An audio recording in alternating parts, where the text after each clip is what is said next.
It was actually a nice surprise for me to see the presentation of Dr. Anil before, because he touched a lot on the why. What I would like to focus on why I think it's important that we deal with the uncertainties, not just when we demolish, also when we work with soil, because it's the beauty and the fun if you work with soil. Something similar what we have seen before, 20 years back, okay, this was old days. You see here some conventional underpinning on the left side, and after this, the client decided, oops, we have to do something different, because conventional underpinning did not work, and at that time they asked us to help them, and we did standard underpinning with jet grouting, and you can see on the right side it's obviously less cracked and working. But it's not just 20 years back. It's, let's see if this works, something what happened last year. It's a bit a similar case what we have seen before. You have to imagine something is ongoing, obviously, if you hear the noise, because someone is doing a tunnel. And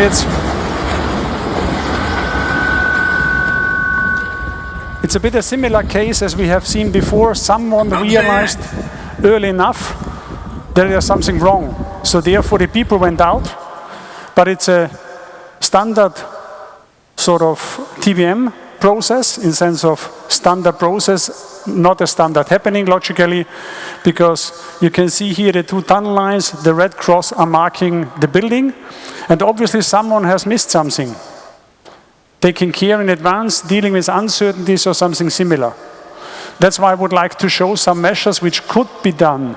And we have seen this before in the panel discussions, that sometimes it's called observational method, sometimes it's talking about alternative. I like to talk about the entire picture, because that's it what we have to handle.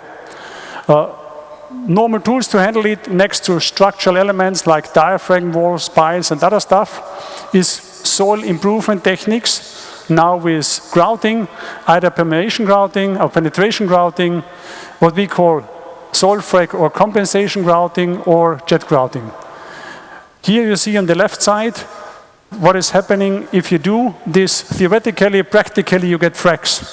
So basically you have a chance to compensate something what either happened or will happen in future. For jet grouting it's a bit different. You destruct the soil, so you have to have erodible soil, and then you can create a column up to 2, 3, 4, 5 meters. And you get the sort of improved soil. But where to apply? A standard thing for applying compensation grouting is in combination with, for example, tunneling, which means when I know I have a critical building, I can do something to avoid the impact on the building if there are particular soil conditions, and by standard measures with running the tunnel boring machine in a proper way, it's still a risk to have too high settlements. You can do something between the tunnel and the building to protect everything what is above. We know this roughly. What is the critical value of differential settlements? 1/300, 1/200, 1/1000. If you not reach it in a standard calculation based on soil parameters, best estimates, you can do something by compensate to get less differential settlements. That's so easy. You just have to think in advance. Here is an animation you see on the left side of this picture. You see the building what should be protected. On the right side in animation you see already, oops, a station for the metro is coming quite close. And what have we done? It's as shown before in the general scheme, in the animation. We've done nothing else than a similar way of building a shaft, making the installation of the tuber machettes between the tunnel, the future tunnel and the building, and start with the grouting before the tunnel is there. So we improve the soil before something is there, and then the TBM comes and you can correct a bit. But you're preparing the ground for what is coming. It's possible to be done in very crowded circumstances, small equipment, standard shaft, going down to a certain location, and I call it, it's the art of geotechnics, because you have to measure. But measuring means you're measuring some millimeters or parts of a millimeter accuracy, because you have to feel where the ground is most effective. You have to feel what you can do by lifting it up or compensating a running tunnel boring machine. And that's possible, and that's why I personally like it most, because it's playing with uncertainty, having a feeling for the grouting, and having precise monitoring to be safe. And this is how it looks like. Some areas more or less compensated. You see everything is in the green and blue area, where we have to make sure that the differential settlements are in the right range. But what if you have to do something inside the tunnel? It's a soil improvement for a tunnel where they had a problem, because you see here the red circle. In this area there was no real soil around the tunnel anymore. So someone has to do something. And what could be done is stabilizing the soil, if it's possible to be stabilized with jet grouting, so you create a sort of artificial rock, or you can do it with grouting if the soil is just permeable but not erodible. You see here also two different approaches. And as I mentioned, in some areas in the blue area, you cannot do the jet grouting. In the white area, you cannot do the jet grouting because it's too hard to erode. In the other one, you can do the permeation grouting. So it's quite possible to adjust the technique to come back that you have ring forces around the tunnel. Theoretically, it looks nice.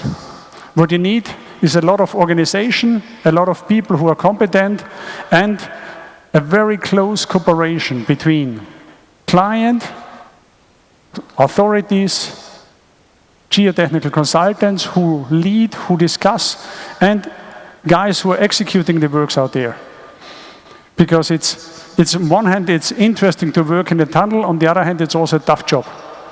Here, this tunnel was already in use, so they had to do the job in 4 months, 180 meters.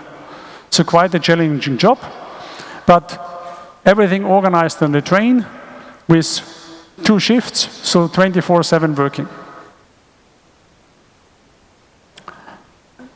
What is the tunnel is not built? And I come back again, see what can be done, what can be optimized, what could be made sure that we have a safe operation. Here, this is a nice example from the north of Poland, where in this area here, they had to build a tunnel under the river, and therefore a launching and the receiving shaft has to be built. And it's very simple. It's sandy soil, partially some organic silt, but it's also 20 meters of water table, roughly. So a standard production does not work. Standard solution is sort of having diaphragm walls, and in this case we had the chance to discuss very early with the client and with the main contractor, hey guys, let's optimize some stuff. Let's see, by using all the tools we have, like grouting, jet grouting, anchors, uplift piles, sequence of execution, let's see what we can do to minimize time, effort and costs, and maybe even build it in a safer way. So I call it a dream case, that you have a chance to discuss on the same level and find a chance to optimize the project for the benefit of the client. And you see already here on the left side, standard approach, wet excavation with underwater concrete, 35-meter long micropiles, and quite deep diaphragm walls with 1.5-meter thickness. After the discussion, we had a chance to modify it a bit. And you see, it's significantly shorter because we added something. We added, for example, installing the micropiles in the jet grouting. Therefore, you can be shorter, and you can create directly a sort of ceiling slab, which means one significant uncertainty is gone. It's excavation in dry condition, not only more wet condition. And by using the top strut, not anymore as a temporary solution, using it as a permanent solution, you even can reduce the bending moments in the diaphragm wall and get back down from 1.5 to 1.2 meter. Logically, it has to be designed properly. And especially if we are dealing with soil improvement plus diaphragm wall plus concrete works, we have to combine different software, different techniques and expertise with the structural engineering. So also the frame above has to be optimized, because a lot of concrete, a lot of reinforcement, a lot of money.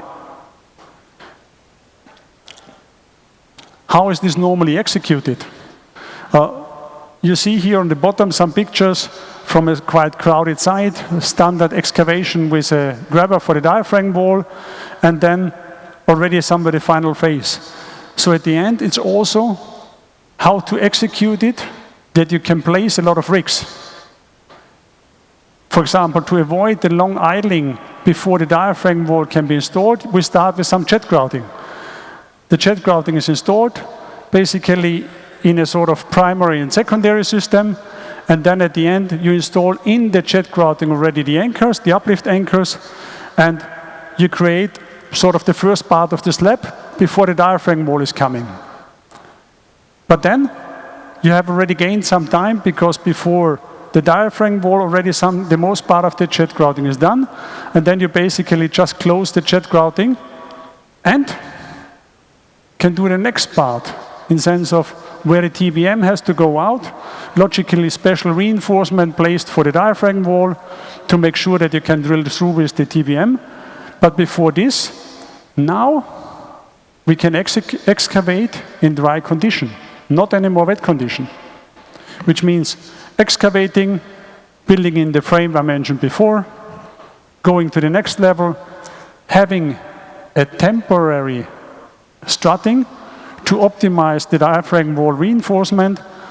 After this, going down, putting the anchors in place that you can concrete the slab, and then basically you can take out the temporary strutting.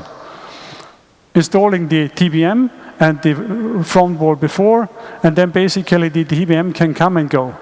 So it's much more predictable what to do, less problems.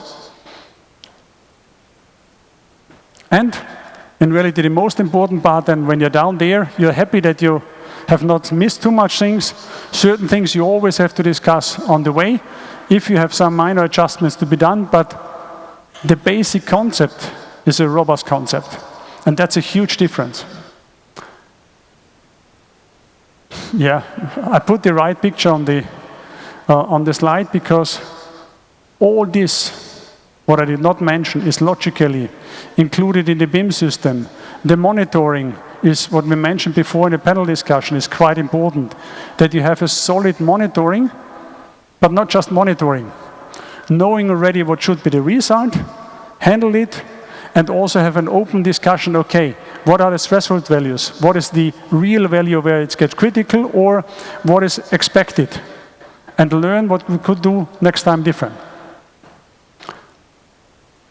With this short summary, I think it's important that we use the competencies we have in our, I call it business society, from the consulting, from the construction company, from the authorities, and maybe also looking a bit aside. I have been here 4 or 5 years in Middle East for being the technical head. Then I moved back to the north of Europe, and I have seen a lot of fancy stuff and good stuff here, and I have seen a lot of good stuff there. And sometimes this conservative approach is easy to get over if you go a bit out of your standard borders. And it's really much more fun and much more benefit for the clients. But to be brave enough to have a proper base, to be less conservative, I think it's obvious that we have to have an understanding what we are doing, as comprehensive as possible, and if not, being brave enough and saying, sorry, please help, I don't know. Common goal, yes, safe, hopefully as quick, as less resources, and therefore in time and on budget. With this, thanks for your kind attention.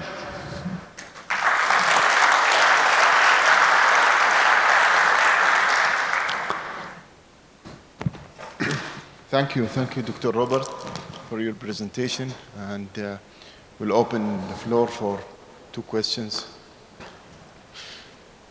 Any question?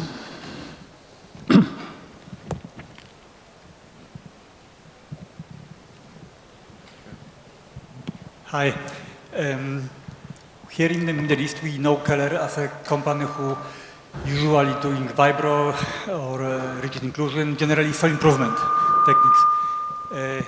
With your presentation, I can understand that Keller is offering also now very different kind of groutings and also de-walling and shoring system and even complete excavation pits for the clients. Is it correct understanding? Yes, and it's what I mentioned before, that combination of different competencies, what you may not have in your country by yourself, to import it within the organization, within the company is for sure the best way what you can do, but it's also in general valid.